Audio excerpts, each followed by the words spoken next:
Obsolete, Mr. Wordsworth. Lie. No man is obsolete. It's a cookbook.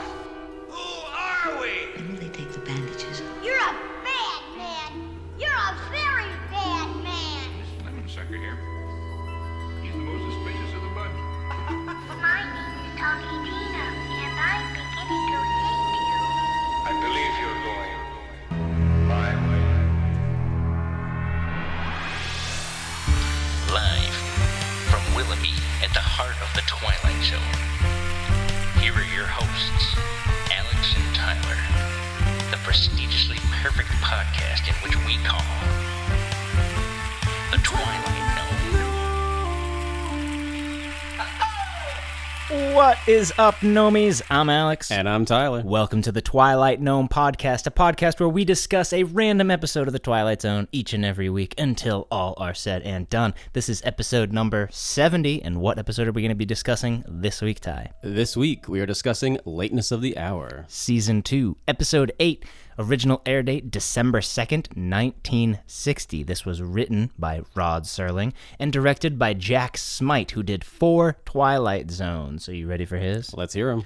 He did The Lonely, 22, and The Night of the Meek, along with The Lateness of the Hour. So 3 out of his 4 were videotape episodes. Yeah, just bad luck, or did he like the look of video? Maybe it was like a contract thing, like, hey, if you do these things on the cheap, maybe we'll get you down the line, let you direct something. Who knows? Probably something like that. Maybe. We'll jump right into it, Ty. What was your favorite moment, if it was even possible, in this episode? So my favorite, normally I go with something a bit more like, oh, I like the look of this. But this one was just straight up funny. I liked it when she pushed the maid down the stairs. I thought that was quite comedic. I liked the sting at the end when, spoiler alert, she's the maid. It's very Simpsons Treehouse of Horror. Yeah. When you say the sting, you like the sound Yeah. of the sting? You didn't like the reveal? This whole episode was pretty fucking dumb. As you'll see, I really We're kinda gonna be disliked very this. we're gonna be very opposite on this one, I see. We have the technology to rebuild it. Doctor, what have you created? I am, for all intent and purposes, AI Serling. So every week I put a prompt into ChatGPT, come up with a Rod Serling style intro to the episode we are watching, and this week it came up with this. Meet Jana Loren, a young woman of grace, wit, and quiet rebellion. She lives in a house of comfort, luxury, and unshakable routine. The daughter of renowned inventor Dr. William Loren and his equally refined wife, Jana is the sole voice of dissent in the home where every need is met before it's spoken, and where the servants never sleep, never ear, and never age. But behind the polished silver and smiling faces lies something colder than chrome and deeper than circuitry. A question of identity, autonomy, and the uncomfortable silence between creator and created. Jana Loren is about to search for the truth, and she'll find it in the Twilight Zone. It's pretty good. I don't always have a lot of notes. All right, so every week Tyler and I come up with a few questions for each other, keep each other on our toes while watching said episode. I only came up with fucking one this week. Wow. I was distracted. This is like the first episode I was watching, and I found myself actually like playing on my phone. Like, this fucking sucks. Especially, I mean, not the first time. The first time I did give it my undivided attention, but the second time I was like, I was actually kind of upset that I had to rewatch this last night. You hated it that much? It's pretty crappy. That's just crazy. How many do you have? I have 3. All right, go first then. All right. Well, you only have 1, so you should probably go first. I might have it too. According to the doctor there, what is the optimum temperature? 72 degrees. That was my first one. All right. What time does the clock show after Rod's intro? So like 11:45. 7:27. Dang it. And my last one, what type of pipe does Dr. Loren choose for the night? Does he say it? He does say it. I'm not sure. It's a white one. I don't know. It's a meerschaum pipe. Do you know why you know that? Why you know that, or why I know that? I mean, you should know it too. Meerschaum, huh? It's a meerschaum pipe. I have no. Is it fucking a idea. $1 billion pipe? No, it's a meerschaum pipe. Why should I know this? National treasure. I haven't seen that movie since like 2005 when it came out. Such a good movie. You don't constantly rewatch National Treasure? No. Nicolas Cage's best work, like so good. So as we can see, Tyler's opinion varies very hard. He loves Nicolas Cage, so this episode must be great. I mean, has a Meerschaum pipe in it. We can get into it. It's insane because this episode, I mean, obviously, the being videotape will address the elephant in the room, is so distracting. For me, I almost didn't even notice that it was videotape. That's all I could keep my mind on the first time. And it's crazy because it has 3 actors who are all in, little spoiler alert, I'm going to say it inside the Twilight Zone, but all 3 of the main cast were in another Twilight Zone episode, all which were like almost iconic status, like classic. I don't recognize the mother. I'll get to it later. All right, but I'll get to they're it all later. in such good... And just the acting in this is really dog shit for how good of a caliber the actors did in the other Twilight Zone episodes. Like, the girl that plays Jana here, is just, like, almost, like, Shakespearean over the top. Like, and then, I know it's not her fault. Like, a lot of it's, like, she's reading raw dialogue, which we've stated many, many times before, that he just can't write for the everyday man. And just some of, like, the analogies and similes and metaphors that she comes, just like, no one fucking talks like this. Like, maybe you, like... She's also a robot. I know. And that, like, no one sees that not coming. Like, this should not be a surprise to anyone. Like, oh, a guy has robots in his The house. first time I watched it was a surprise to me. Kinda. And so especially, like, when you're watching it the second time and you already know the twist, there's just nothing to look forward to in this episode. There's a ton to look forward to in the episode. I mean, I guess I'll get to it when I give my review because I don't want to give too much away. But there is definitely a lot to this episode. Like, it can be very profound and deep. Like... I don't know if you just weren't paying attention, but... Like I said, the first watch through, I gave it my undivided attention, so... And I still just... But... we'll dive right into it then. Yeah, let's get into this. Starts with a dark and stormy night. That was cool. It reminded me of Scooby-Doo. It did. Like, it literally has the same sound effect of the lightning in there. We see a girl hanging out by the window, reading a book of some sort. And we hear some moaning going on. Yeah, I have this written down here. We have people having an orgy in the background, apparently. Oh. And then I have the cool clock. That clock that has like the 3 balls. Yeah, Giggity. did Nana have a clock like that? I was thinking the same thing, yes. I believe she did. I think it looks really cool. Like, you don't see many clocks like that. But yeah, it kind of looks like in the Labyrinth when David Bowie's doing like the magic ball thing and they're spinning around. Bowie's playing with his balls in Exactly. Labyrinth. Yes, and then it is revealed that the moaning we're hearing is not an orgy, but it is her mother getting a massage from the maid, her father's reading, and then it is told that the book that Jana, our main girl there reading by the window, she was actually reading a photo album or looking at a photo album. I'm reading all these images. Well, sometimes people write stuff under them. Yeah. Dad with the Help, circa 1950. I guess. Yeah. She shows the photo album, and she has some questions. She's just like, the Help looks the same as they did 20 years ago. What's up with this? And Which she already knows at this point why they look the same, because she knows that the Help are robots. Yeah, so it's kind of awkward dialogue because we don't know, but They're trying to like... Here's strike one right there. And then Jana goes to the fireplace, asks her parents, and they're like, "You're not chilly, are you, dear? It's the optimal 72 degrees." And then Janice is like, "Yes, I know. Everything in the house is perfect. The ceiling, the windows, everything is built to perfection for the perfect life." Obviously, she's getting bored in her like day-to-day creature. Exactly. I mean, the critique is there that if you live in quote unquote the perfect world, then there's nothing to challenge you, nothing to like. There's nothing to fight against, and then life just becomes dull, and your brain gets all mushy. Right. And then she kind of starts going off on her mother. She's like, "Haven't you had enough, mother?" from the massages or the orgasm she's been receiving there. And I'll play some of this because this kind of introduces her character well. She's like, "Can't we do something different tonight?" I'll play a little bit of that. Let's go to TGI Fridays. Why don't we eat a little bit earlier tonight? Or a little bit later? Why don't we go out to a restaurant? A restaurant? Why, Jana, my dear, why in the world would we go out to eat in a restaurant? I don't know. It's just that it would be different. Yes, I have no doubt it would be different. Kind of man- feel the same way sometimes. Really? This man hates restaurants, I feel like. I love restaurants. You don't have to cook and... It never says, like, obviously she alludes to it later on in the episode. She's like, I know what you've told me many a times why you shut off from the world, but it never tells us, the audience, why he shut off from the world. I mean, I don't think we don't really need to know why he did it. It's more just that he's imposing his will upon his daughter of like, now you need to live this completely sheltered life, and she's quite rightly like fighting against that. Right. Obviously, they're saying, no, let's not do this. And Jana, again, kind of freaks out at her mom for getting a massage. And then we got this. Yeah, she says her animal grunts of pleasure. I wrote that one, and then she also has another witty comment where she says, we're atrophying here. Hear those constant animal grunts of pleasure. Sex fiend. Yeah, and then Jana tells her father, all they do is sit in here and do nothing. They're decaying. But this army of domestics, they don't age. Like, at this point, why is she mad at the robots?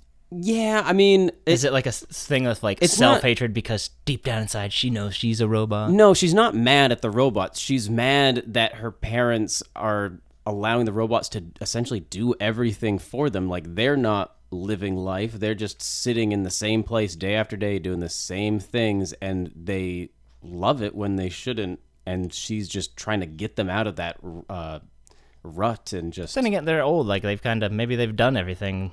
They just want to chill and relax. There's nothing wrong with that. Yeah, I mean... it would be better if the parents were younger, I think. I don't know.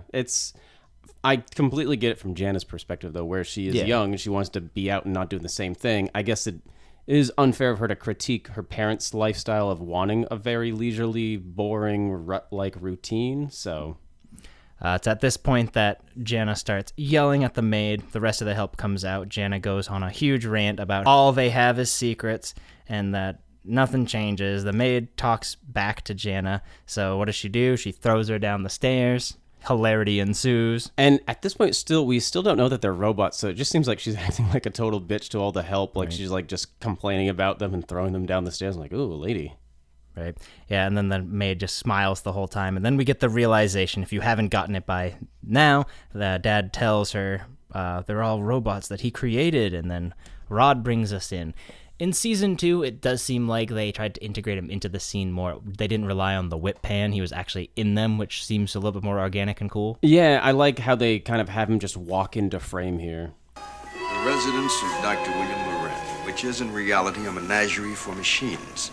We're about to discover that sometimes the product of man's talent and genius can walk amongst us untouched by the normal ravages of time. These are Dr. Loren's robots, built to functional as well as artistic perfection. But in a moment, Dr. William Loren, wife and daughter, will discover that perfection is relative, that even robots have to be paid for, and very shortly will be shown exactly what is the bill. When we get back from commercial, we're in the study again. Her parents are doing the exact same thing they're always doing. It's even at the point where Jana is mouthing the words her father speaking to the butler because... I didn't notice that the first time around, and then I was rewatching and I was like, oh, that's a really cool little thing. Like, because it happens so frequent. They're so predictable that she knows exactly what they're going to say. Which is exactly the point of, like, that they're kind of trying to drive home, and that Jana's trying to drive home to her parents is, like, you need to get out of this rut and, like, change things up, shake it up a little bit. Jana offers to light her father's pipe tonight. Her father asks, do you want to talk about it now? And I'll play some of this because he's like, I explained it to you a long time ago why I retired from this world. But he doesn't really exactly tell us, I don't think. No, but I don't think he needs to. I explained to you a long time ago why I did what I did, why I retired from the world, why I built these people. What you've done to yourselves is an atrocity. But what you've done to me is even worse. You've turned me into a freak. An unsocial, unworldly, insulated freak. It's at this point that her father says, well, insulating isn't all bad. We've kept you safe from disease, war, famine, all this stuff, which, I mean, there's a case to be made for that, but it's also like, you gotta live. Exactly. I mean, it's like the story, the movie Bubble Boy, where his mom literally keeps him in the bubble for way longer than he needed to and just being overprotective. The maid comes in, gives the mother her pills, Xanax most likely. Jana breaks a glass out of like a little temper tantrum. The janitor picks it up instantly. It's at this point that Jana starts freaking out and says, soon you won't be able to live without them. Dad says they're not just machines, they're creatures. They have will and memories of their own. Memories. Hint. Because, like, yeah, they're kind of like drawing, it's going to be foreshadowing, like, oh, we gave them false memories of a life they never had, so, oh, maybe. They had no childhood, but they remember them all pretty well. Jana's mom tells her she's acting like a child. Jana gives them an ultimatum, get rid of them or I'll leave. She's like, I want my freedom. All the robot servants start telling Jana that she's being inappropriate. Then Jana goes on a long Serling lecture, and I have it written down. I'm starting to get bored at this point. Robots are told they could overthrow the dad if they wished, which we kind of like get like looks like a mutiny's about to happen, but it doesn't go anywhere. Wait, I don't remember them saying like, oh, you can overthrow me. Yeah, that right before the commercial break. Want me to show it to you? Yeah. The doctor says that to the robots. Jana's upstairs, and she's like, and you know, Dad, they could take you over if they want. And then they all kind of like look at him like at the end of Obsolete Man and like walk in close, and there's like eerie music like they're gonna mutiny on the doctor, but then it goes nowhere. I don't think she says that. Forgot something. Do you know that? You forgot something. They may be indestructible, Father, but you're not.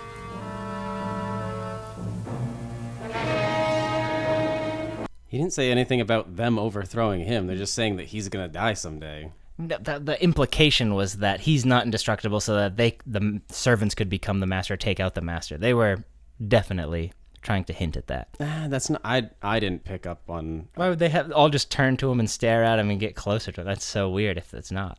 And they're trying to protect him. Maybe they're assuming that she's threatening the dad, and she's saying, "I'm gonna take you out because you're not indestructible." I don't think so. I think it's the mutiny thing. The next shot, Jana's packing up in her room, looks out the window. Her dad comes in and says, "Please don't leave. I'll kill all the robots." Dr. Loren goes downstairs, presses a button, and they all instantly come to him. He tells them, especially Robert, the main servant there, he's just like, take them to the basement. I'll be back. I'll be down there shortly. The servant starts saying, please don't. We've been very good workers. And Dr. Loren's having none of this. He's like, shut up, get downstairs. It is kind of cool how they like try to protest a little bit. Did you ever watch The Good Place? A little bit. You remember when you try to like decommission Janet? That she'll like kind of like, she has a fail safe of like trying to be like, no, please don't kill me. Mm-hmm. That was pretty good. Jana is pleased, of course. The next shot, Dad comes upstairs looking like he did something very bad. He like comes up like shell-shocked almost. Like, I mean, for him, it's essentially like killing 5 people. I know, but I don't know. It seemed a little bit over the top if they're just robots. Yeah, but he's come to love them like real people. He tells his wife that it's all over, and they're all alone in the house now. Jana comes downstairs, all excited, checking everywhere, making sure that they're all gone. They are, in fact. So she runs over to her parents. She's like, we can finally live at last. Now that we don't have people taking care of our every whim, we can do the joys of sweeping and making sandwiches. Yeah. She's like, and maybe even one day you'll have grandchildren. There's an awkward silence, and the mom's like, dear, you're barren. And then this is when Jana kind of starts really, wait, something's wrong. And I'll play some of this. I mean, if they were smart enough to think on their feet, they probably could have just said like, oh no, we had a test and like you actually can't get pregnant. Something's not right. Something's not right. What is it? What is it? Why aren't any of my pictures in the photo albums? There are no pictures of me here at all. Jana dear, there are many pictures of you. Why, see, here's a picture of you at Easter. There are no pictures of me as a little girl. She's finally starting to connect the dots here. And she gets a very good, like, Empire Strikes Back moment. Do you catch that? No. It's not true. That's impossible. I was kind of thinking when the mom was like rushing over to like, no, actually, look at this. That was reminding me a lot of Harry Potter, the first one, where Aunt Petunia's trying to like console Dudley. Like, actually, look how many presents you have. The dad tries to console her, like, you are our daughter. He's not saying that she's not a robot, but she's like, nothing could change that. You'll always be our daughter. I can't be your daughter. I'm a thing. And then Jen asks, what am I? Please tell me. He's like, and then the dad pretty much says, we couldn't have kids of our own, so I made you. She's like, I can't be your daughter, I'm a machine. And this is just so much overreact. Goes up on the stairs. No pain. No pain. No, I mean, stupid. It's not stupid. Think about it. If you suddenly realize that you were a robot, You wouldn't suddenly realize that you can't feel anything? Like, how the fuck would you have not noticed that earlier? I don't know. But, like, wouldn't it be a weird realization that, like, oh, like, I mean, maybe she can feel, but just to, like, a lesser extent or something like that. But it'd be certainly, like, a like, a life-altering, like, revelation right here that she just found out about. Wouldn't you be kind of glad? They'd be like, wait, that means I have the potential to be immortal. No, because, I mean, I don't know. It would just be a total mindfuck. It would be, but it would actually And it would be a lot for you to take in all at once. Like, maybe after, like, a couple days, you'd be like, okay, maybe there's some plus sides to this. But, like, she just found out, like, of course she's going to freak out and kind of, her whole reality is kind of bending in on itself. But I did like the lounge after the no pain yelling. I can't even feel love. Just trying to rub the salt into the parents' wounds who are already feeling probably bad. And then they kind of looking at each other like, oh, fuck, what do we do? Well, we can't kill her. Then mom's like, but she'll never be the same. What do we do? I can't stand not having her around anymore. And then the next shot, it's a stormy night again. More moaning. We're in the parlor. Yep, mom's moaning. She's getting a massage. Camera zooms up. Good stinger, and Jana's the maid now. Which, if they loved her, why turn her into the maid again? Clearly they can wipe her memory to make her mind think she's a maid. Why not just wipe it and reset it to the last point where she was happy and content being their daughter? Because this episode sucks, Tyler. And then Rod takes us out. Let this be the postscript.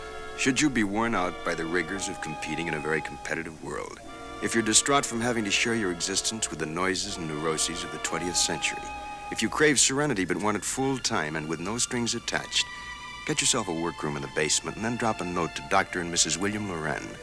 They're a childless couple who've made comfort a life's work. And maybe there are a few do-it-yourself pamphlets still available in the Twilight Zone. And that's our episode, Tyler. What did you learn? I learned that if your parents don't have photos of you as a baby, then you're probably a robot.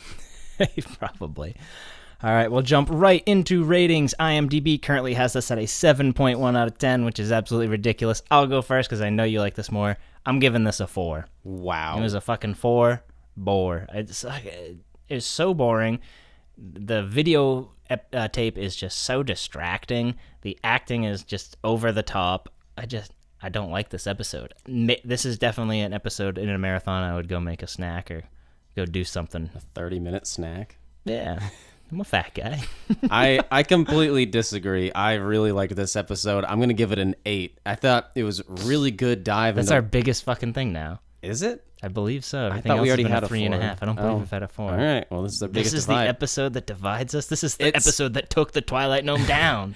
It does a really good dive into what makes a person alive and how do we know that ourselves to be alive, what makes a life worth living, and what really is freedom. Good twist with the daughter being a robot, and then the double twist with them turning into a maid. I just really liked it overall. Who are they? Where are they? What are they? Let's find out together in the Twilight Gnome Presents Inside the Twilight Zone. All right, so this week we have Inger Stevens. She played Jana. She was in 2 Twilight Zone episodes, this and The Hitchhiker, a lot better. That's a very good episode. It is a classic. She was in 101 episodes of The Farmer's Daughter. I don't know if she played the titular Farmer's Daughter or not, but she actually died very young. She died at the age of 35 by an overdose. So I think that was like less than 10 years after this episode that she passed. Then we have John Hoyt. He played Dr. Loren. He was in 2 Twilight Zones as well. He was in this, obviously, and Will the Real Martian Please Stand Up? Amazing episode. In which he plays the titular Martian. Yes. He was in 7 Hogan's Heroes, 2 episodes of The Munsters, and just lots of television from the 1950s to 1980. He always kind of reminded me of the guy, you remember the movie The Luck of the Irish? Yeah, he definitely seems like a younger, taller version of that grandpa. Yep. Then we have Irene Tedrow. She played Mrs. Loren, and we actually just saw her because she was in 2 Twilight Zone episodes. She was in this, and she was in Walking Distance. She played Mrs. Sloan, his mom. did not look like her at all. That's crazy. She also doesn't really have that many lines in Walking Distance, but yeah.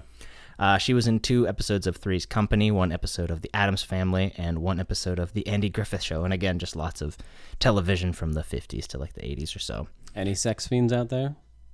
Yes, there is. I cannot believe I forgot this. I even had exclamation points. But Inger Stevenson, the girl who played Jana, was in 1 episode of Mr. Peepers. Sex fiend. Sex fiend. Sex fiend. Hey, I'll get a towel. Sex fiend. Ellie's not that kind of a girl. Sex fiend. Jana's not that type of girl. No, but her mom sure is with all those animal grunts. This was an unusually long cold open. Rod did not even come in till the 7-minute mark, which I believe has been the longest one so far and might be in the whole run of The Twilight Zone. Did you notice that? No, I thought there was like one in season 1 that we watched recently that had like a really long, or maybe I'm just thinking of Walking Distance where it has the secondary one further in. Yeah. Maybe. Yeah. The Ampex video system that they used to shoot all these videotape episodes, the equipment was incredibly large and heavy and cumbersome, and it limited the whole set production. That's why it's kind of only like in one room and then like move over, like, so the set was very small. And it does kind of feel claustrophobic, which it doesn't in the other videotape episodes, so I don't understand. But I kind of like, I mean, it being claustrophobic really works for the episode and what it's all about. It's about like being trapped inside this house and like this protective bubble, so the fact that it kind of does give that claustrophobic feel really works in its interest. In total, this episode cost $42,572. The cast received $603. 603? Yeah, remember That's not much at all. They were trying to save a bunch of money on these videotape episodes, but the whole thing cost about the average of what a normal one costs. So pretty much it was just like, and the director does not have anything. This is the first time I've ever seen where it does not show a director. So it's like the director did this for free. The cast got $600 to split between like the dozen of them. There's only 8 of them. Including all the robots? There's 5 house workers, the mother, father, and daughter. 8 people. And that is insane. So pretty much CBS just cut from like the director and the cast and was like, we're still getting our money, but you guys aren't getting anything. Yeah. Yeah, the producer's pretty much the same. The story's still the same. Production, everything's pretty much the same except for the cast. And according to this, the director received nothing from this. So there must have been like a backdoor deal or something where if you do these X amount of videotaped episodes, then we'll give you a bone down the line. Yeah, it must have been something like that. What'd you say your name was? What's in a name, Mr. Benedict, really? A mere question of semantics. Just language. A mere stretch of words. All right, so every week Tyler and I come up with a few questions. You ended the music so quickly there. This fucking episode's just got me all hot and bothered. I think it's hot. I think This it's just episode hot in sucked. general. It's a hot day. But usually Ty and I come up with some alternative titles to the episodes, which the name of this episode, The Lateness of the Hour, horrible. Might be the worst. I will agree with you there. That episode name has nothing to do with the episode. Mm-hmm. And out of protest, I couldn't even come up with a debacle this week, dude. You couldn't come up with a single new name? The droid debacle. I'll call it that. The daughter debacle. The droid daughter debacle. All That's right. mine. You got really close to what I said. I said the daughter droid debacle. I also have 5 others. Do you have any? You don't have any? No? All right. My other ones were The Mansion of Machines, Do Androids Dream of Electric Sheep, I Was a Robot Daughter, All My Circuits, and Rod said this one. I really liked it. Menagerie of Machines. Yeah. What was the first one you said? The daughter droid debacle. Oh, well, after the debacle. The Mansion of Machines. That one's kind of cool. All right. Switcheroos, do you have any? I do. I have 1, 2, 3, 4, 5, 6, 7. How many do you have? None. You didn't even try. I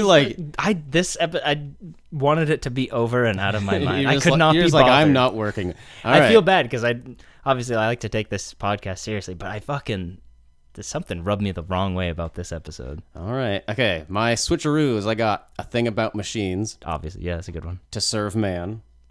Yeah. A World of His Own. Yep. Person or Persons Unknown.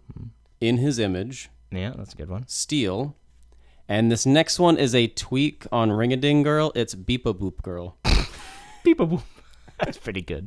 Oh, it may be better, it may be worse. The Twilight Zone did it first. All right, so quite a few references this week. None are direct references, but definitely a lot of spiritual predecessors. So starting us off, we have 1982's Blade Runner, which is actually based off of a book from 1968 called Do Androids Dream of Electric Sheep? And that kind of tackles androids believing that they're human, discovering otherwise, and then experiencing the existential dread that Jana just sort of went through. So I wonder if the Arthur C. Clarke or whoever the guy was that wrote Do Androids Dream of Electric Sheep, because that was 1968. That wasn't long after this episode. Like maybe he was partly inspired by it when he ended up writing that.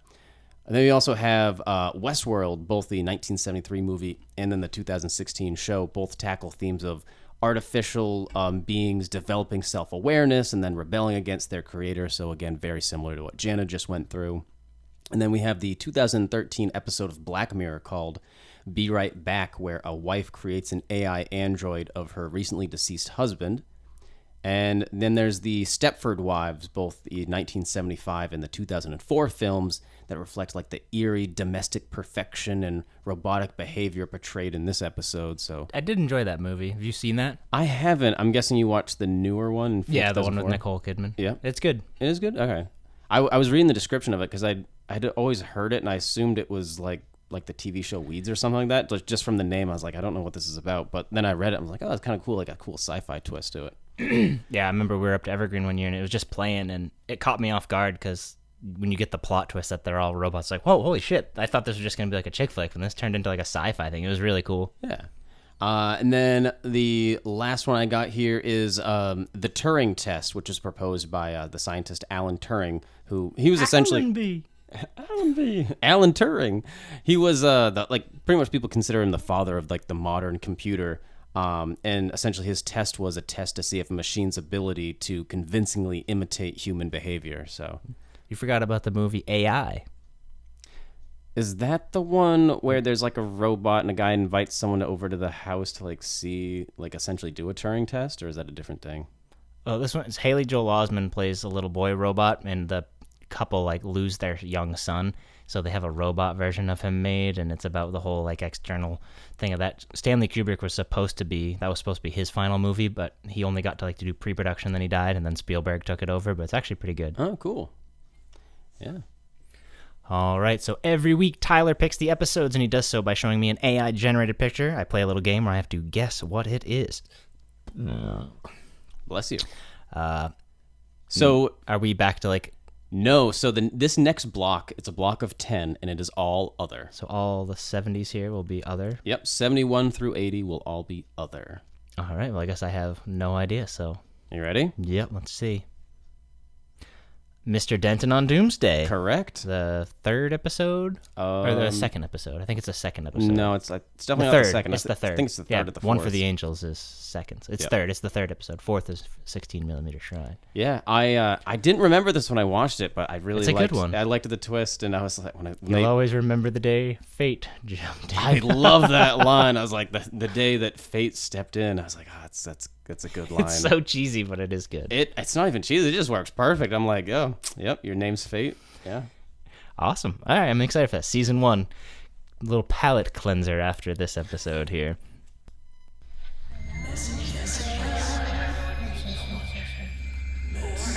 You are about to receive a message from the 5th dimension. All right, so just one comment this week, and it's from Mario again. Mario says he was posting on our most recent poll, which if you haven't seen it yet, go out to the poll and vote. The vote is for your favorite robot. Round 1. Round 1, yes. There's going to be a second round, too, and then we're going to have the winners of the champions. two. Yeah, the winners of the two kind of face off against each other afterwards. But Mario says, if the Cecil Kellaway robot is the guy from who, spoiler alert, makes astronauts part of his museum, I've got to go with that one. And it is indeed that person, so yes, vote away. Mr. Wickwire. All right, just a little bit of housekeeping. If you guys could please continue to like and subscribe on the YouTube page. It means the world to us. And if you could also go over to the Facebook page and give that a like and follow, that would be awesome. And if you want to contribute to the new name segment, probably on this episode, post your what you want a new name to be for next week's episode, which will be Mr. Denton on Doomsday in this, or you could go on the Facebook page, and I always post a next week's episode, and you could comment on that if you want to play along with us. If you have any other questions, you can email us at twilightgnome59@gmail.com. But until then, Tyler, my final question I'm surprised we even bothered to write a question. I did. What are the odds that you are a robot? I mean, it's like the thing that where they're like, oh, you could be in a simulation, and like a lot of people are like, oh, it's actually a higher chance you're in a simulation than that all of this is real. I mean, even though I know I bleed, but like maybe I just turned into a robot right now, and all the memories I have starting right now are actually false implanted memories. So I don't know. There's a chance. There's a chance I'm a robot. You've bled, but like maybe they could put fake blood in you. Like you've never like cut your arm completely off to see like bone and stuff. Yeah, that's true. So I mean, I could be a robot, and I just wouldn't know it. Once in a great while, I'll like just random like I'll feel something in the back of my head, and it kind of feels like an electric thing. And sometimes it always starts scaring me. I'm like, fuck, am I a robot? Maybe it was like aliens abducting you, put like a chip inside you. Quite possibly. Yeah. About you guys, what do you think the odds are of you being a robot? Or maybe you are a robot listening to this right now. Or if you found out you were a robot, how would you react? Would you be scared? Would you be happy? I think I'd be scared at first. I would definitely be scared at first. But the realization of, wait, I could potentially be immortal. Yeah, but then also realizing, like, if everyone else is not a robot and you're the only one that is, then you'd feel, like, ostracized and feel separated from the rest of humanity. So that'd kind of be really weird. Quite possibly. But you'd still have, like, your emotions and be still lifelike without being alive. Yeah.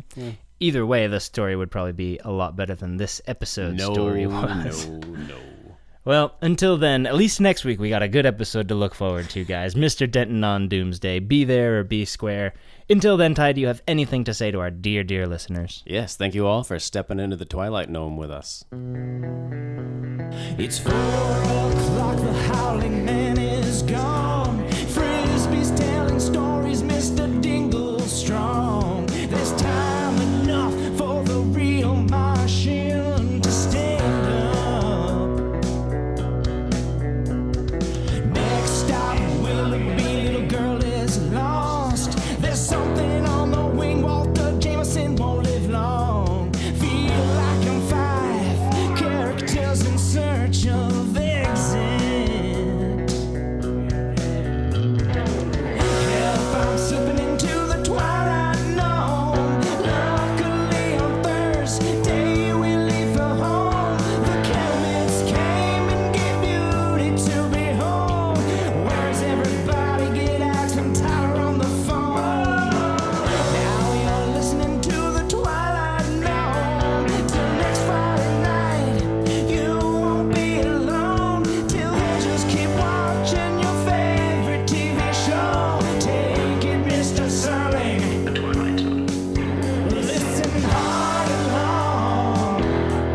The Twilight Known.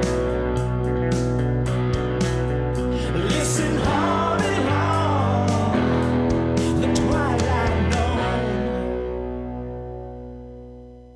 Sex fiend. I want you to tell me why. Because this episode sucked. We want to get over with. Ooh, you poop yourself. The director received a blowjob. I can't find it where the fuck's Wow.